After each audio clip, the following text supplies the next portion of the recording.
Former Charlotte City Councilwoman Tijuana Brown is going to have to wait to learn her fate after she took a plea deal in her wire fraud case. Action 9 attorney Jason Stujenki was there in federal court today as Brown pleaded guilty.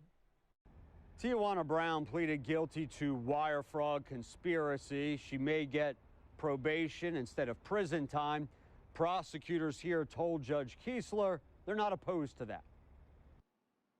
Tijuana Brown came to court passing the cameras but not making eye contact. Assistant U.S. attorneys say she lied on loan applications for COVID relief funds. More specifically, Small Business Administration ones, including PPP money. Remember, that was designed to protect jobs, among other things. Investigators say Brown tricked the government out of more than $40,000 and even spent $15,000 of it on a 50th birthday party for herself, one in which she celebrated by taking a horse-drawn carriage to the Harvey Gantt Center and posing for pictures on a throne. She served time in federal prison decades ago, also on fraud-related charges, and was the first former felon elected to Charlotte City Council. Fast forward to now. Technically, Brown faces up to 20 years behind bars. My mom sat on the couch.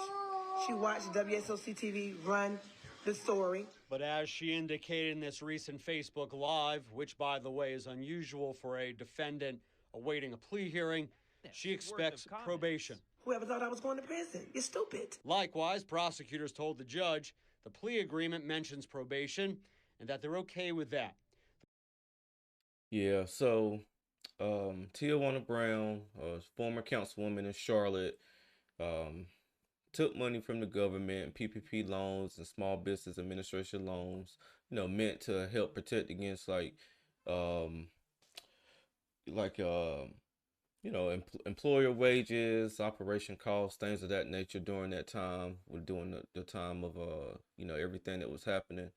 And, yeah, I mean, this is what our people do when they are able to get into a position of power. Sad to say, some people are able to come out and be reformed from, being convicted and stuff like that. And kudos to her for working herself into a position of power to, where she was able to be a councilwoman after serving time.